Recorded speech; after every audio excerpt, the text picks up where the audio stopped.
Oi, pessoal. Tô aqui de novo.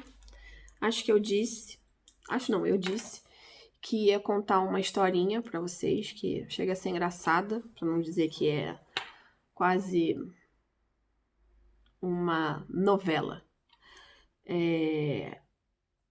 Acho que eu deveria começar esse vídeo dizendo: era uma vez. Então vamos lá. Era uma vez,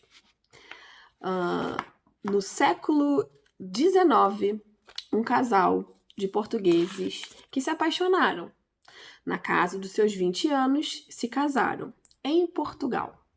O nome dele, João, e o nome dela, Maria Joaquina.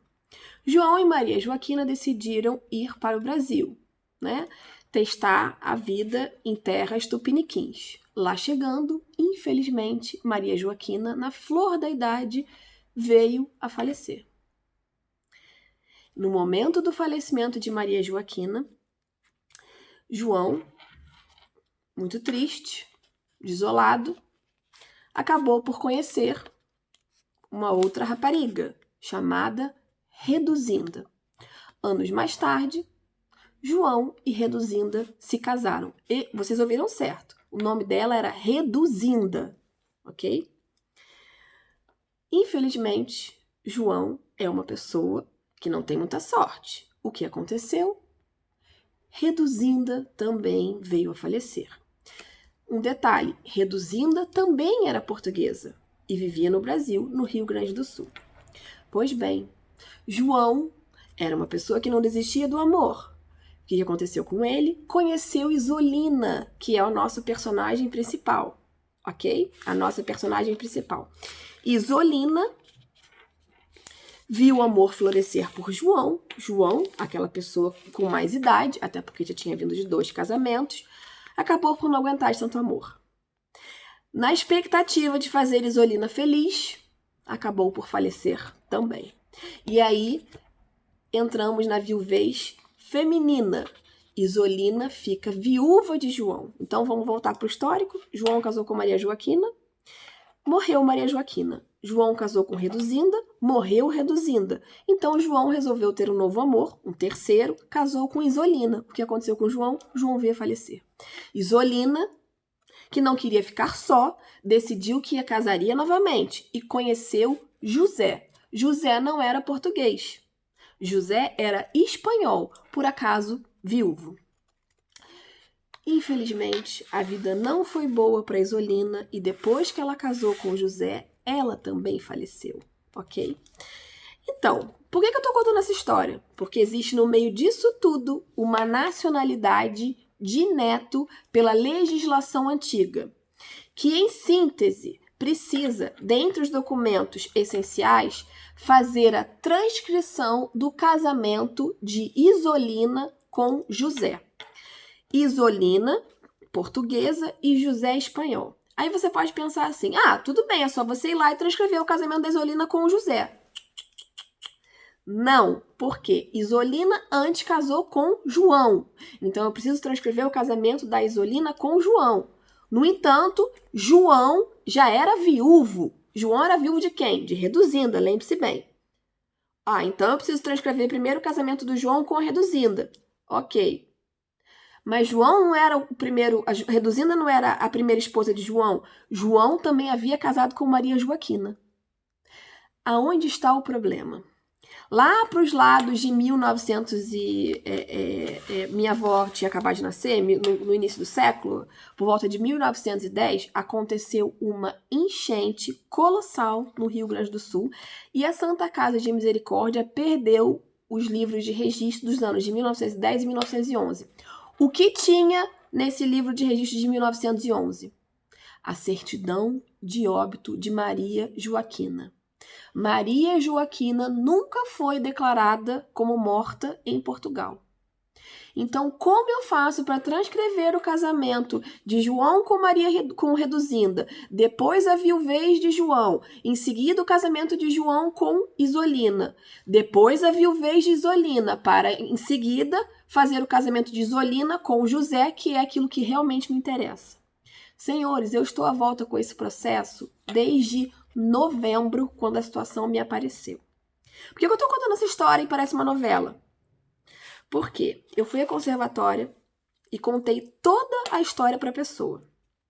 A conservadora, na ocasião, falou: bom, se nós considerarmos que Maria Joaquina está viva, já que nós não temos a certidão de óbito dela, ela seria um caso de uma pessoa que, nos anais da história, viveu 170 anos, ok? Então, a gente vai presumir que ela morreu. Ótimo, então vamos fazer tudo conforme as circunstâncias que nos apresentam. Ou seja, temos todas as certidões de óbito e temos todas as certidões de casamento e nascimento das partes. Só o que não temos é como comprovar a primeira viuvez de João. Fui caçar todos os documentos, tirar cópia, certificar e tal. No momento que eu tô ali para fazer a situação, eis que a pessoa que analisou a primeira vez pergunta para mim: cadê a certidão de óbito de Maria Joaquina? Gente, se essa era a grande polêmica, aí vou eu tentar informar novamente. Olha, você lembra que em novembro, quando eu vim aqui, isso porque a marcação foi dia 31 de janeiro, tá? Em novembro, quando eu vim aqui, eu expliquei que isso não seria possível porque aconteceu um fato intransponível, que foi uma enchente que acabou com os registros dos livros. Mas eu não posso presumir que a Maria Joaquina é, de fato, a única esposa que João teve antes de Reduzinda. Porque João, um verdadeiro Dom Juan, de fato, né? Ele casou 3 vezes na vida. Mas, a despeito dele ter casado 3 vezes, a data da morte e a data do segundo casamento coincidem. Ou seja, com quantas pessoas João era capaz de se casar em menos de 2 anos? Então, assim, gente, são essas coisas que a gente às vezes atravessa aqui, que é uma burocracia que eu entendo. Você tem que levar os livros cartorários, né? O registro do início ao fim, ou seja, precisa ter um histórico. Mas numa eventualidade dessa que acontece, infelizmente, um caso de uma perda de certidão de óbito, o bom senso, o princípio da razoabilidade, a eficiência e a efetividade dos atos jurídicos tem que prevalecer. Por quê? Porque, a depender disso, está uma pessoa que quer a nacionalidade portuguesa e que tem direito a ela, porque é neto de Isolina, que era portuguesa.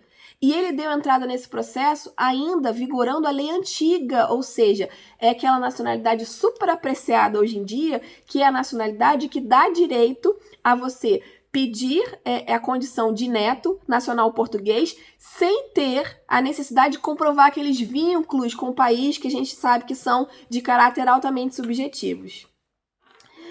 Então, esse exemplo que eu estou trazendo aqui de nacionalidade, para contar um causo, né, que isso é um causo, ele só mostra que muitas vezes a gente está engessado na nossa atividade por conta de uma interpretação muito rigorosa da legislação e que as pessoas precisam flexibilizar.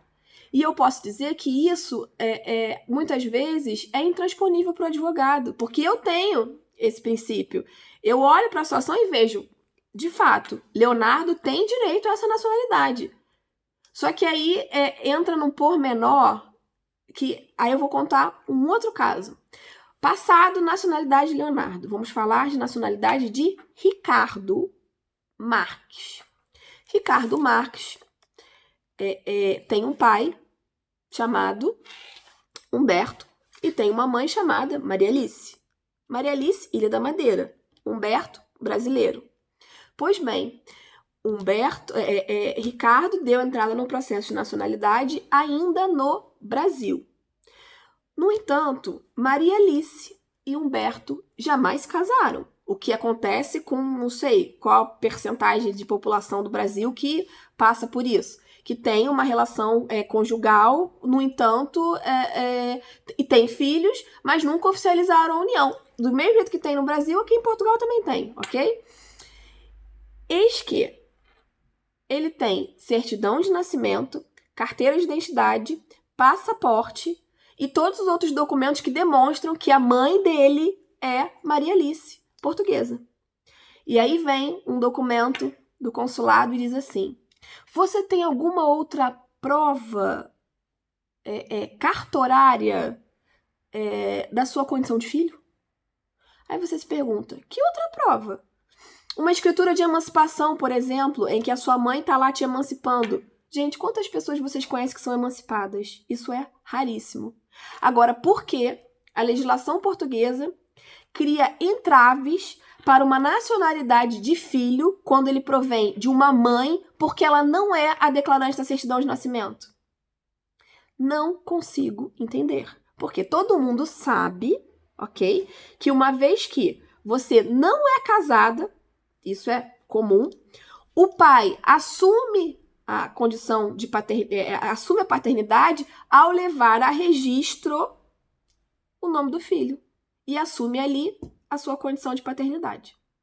Vocês conhecem algum caso que eu possa dizer que o filho não nasceu da mãe?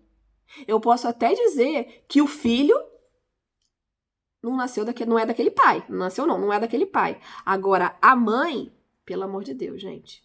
Quando a criança sai do hospital, a pessoa faz o parto, tem a gestação durante 9 meses e vem uma pessoa e pergunta assim, você tem como provar que essa mãe de fato é a sua?